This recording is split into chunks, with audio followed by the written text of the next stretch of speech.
આવશે. તો વાગવા આવ્યા, હજુ સુધી ફોન નથી આવ્યો. અરે યાર 6 વાગી ગયા ને હજુ સુધી કન્સલ્ટન્સી વાળાનો ફોન નહીં આવ્યો યાર. ફોન આવ્યો.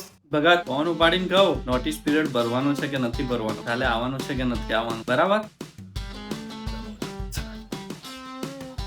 સાહેબને તો કન્સલ્ટન્સી વાળાનો ફોન આવી ગયો. મારે ફોન નહીં આવે તો શું થશે?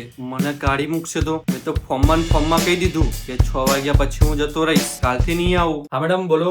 30 દિવસ સુધીનો છો? અરે મેડમ મેં તો 6 વાગ્યાની ચેલેન્જ લીધી હતી ને, તમે 30 દિવસ સુધીનો ટાઈમ કહો છો? એવું કેવું ચાલશે? શક્ય જ નથી. અરે મેડમ સારું, તમે 30 દિવસ તો 30 દિવસ, પણ મને અરેન્જ કરી આપો. એક માણસ જેટલો બને તેટલો જલ્દી, ફટાફટ. એ ભગવાન, આઈ ગયો ફોન.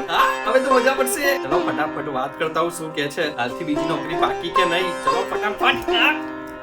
હા મેડમ બોલો, શું ખુશખબરી આપો છો?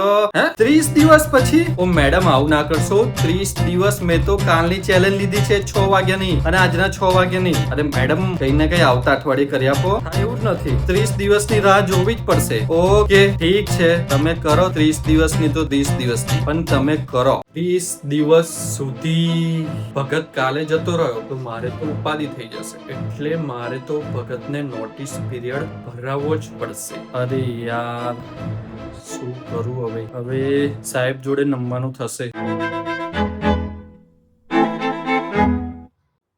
ચલો ભગતને કહી તો દઉં 30 દિવસ રોકાવું પડશે, નોટિસ પીરિયડ ભરવું પડશે. આ તો મારે નમતું જોખવાનું થયું. ચલો ભગત શું કે છે જોઈએ. ચલો સાહેબ જોડે વાત તો કરીએ. સાહેબ આપણને શું કે છે?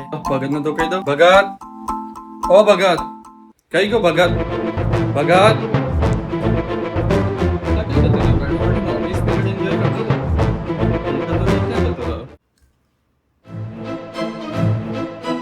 સાલું આમ જોવા જાઉં તો સાહેબ એક સારા માણસ છે, પણ સાહેબના સારા માણસથી મારું જીવન તો નહીં ચાલે ને. પૈસા બી જીવનમાં જરૂરી છે. હવે હું નોકરી જઈશ તો કેવા માણસ હશે? મને પગાર વધારો તો મળી જશે, પણ એમનો સ્વભાવ કેવો હશે, કામ કેવું હશે, કામ મને આવડશે કે નહીં આવડે, મને વધારે પ્રેશરમાં રાખશે તો મને પૈસા તો મળશે, પણ મારા જીવનમાં તકલીફો વધારે ઊભી થશે. તો શું કરું? એક વખત સાહેબને રિક્વેસ્ટ કરીને વાત કરું કે સાહેબ તમે થોડો પગાર વધાર દો, હું અહીંયા જ રોકાઈશ. તો સાહેબ માની જશે. છેલ્લી વખત તો મારા માટે ફાયદો છે. ચલો ભગત આવેલે ભગતને કહી દઉં કે ભગત તમે તમારો 30 દિવસનો નોટિસ પીરિયડ પૂરો કરીને રફુ ચક્કર થઈ શકો છો.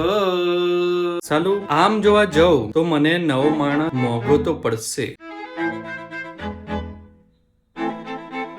ભગત એક વફાદાર માણસ છે અને મારા બધા કામોની એને ખબર છે, એટલે મારા કામો બધા ઝડપી થાય છે. એટલે નવો માણસ આવશે, એને મારે બધું શીખવાડવું પડશે, પગાર પણ વધારો આપવો પડશે. શું ખબર એનું બિહેવિયર કેવું હશે? તો નવા માણસને જ એટલા પૈસા આપવા કરતા ભગતનો જ એટલો પગાર વધારી દો તો ભગત બી ખુશ થશે અને એકાંદરે મારો બી ફાયદો થશે. ફોર્મમાં લીધેલા નિર્ણયો હંમેશા ખોટા પડે છે. સમજી વિચારીને કોઈ બી નિર્ણય લેવો, સમજ્યા? નહીં તો મારી જેમ તમને બી ઉપાધિ થશે. ચલો ભગત આવે એટલે ભગતને ખુશ કરી દઈએ કે આવતા મહિનાથી તારો પગાર 25,000 થઈ જશે. ચલો હવે ફૂલ કોન્ફિડન્સ રાખીને સાહેબને રિક્વેસ્ટ કરીએ.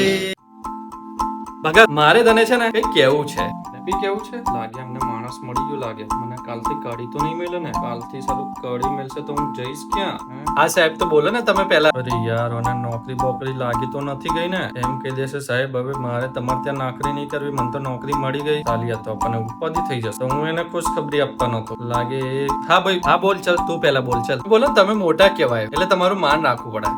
પહેલા તમે કહો પછી હું કહું. ભગત તારો સેલરી આવતા મહિનાથી હું 25,000 કરી દઉં છું. હે 25,000 રૂપિયા? અરે સાહેબ તમે તો મારા મનની વાત જાણી લીધી. થેન્ક યુ સાહેબ, થેન્ક યુ. અને સાથે સાથે પીએફ પણ કપાશે. હે સાહેબ પીએફ બધું કપાશે? તો સાહેબ ઓન હેન્ડ સેલરી કેટલી આવશે? મતલબ કે મારા ખોબામાં કેટલા પૈસા આવશે? જેટલા આવે છે એનાથી ઓછા તો નહીં થઈ જાય ને? ઓન હેન્ડ કેટલા આવશે એમ? ઓન હેન્ડ તારે કેટલા જોઈએ છે? કેટલા તારા ખોબામાં જોઈએ છે મને કહેતો. લાય તારો ખોબો લાય, હું તને ઓન હેન્ડ આપું. લાય ઓન હેન્ડ આપું તારા ખોબામાં. કેટલા જોઈએ છે બોલ. નહીં સાહેબ વધારે જ આવશે, વધારે જ આવશે. મને ખબર છે વધારે જ આવશે. તમે ઓછા નહીં આપો, વધારે જ આવશે.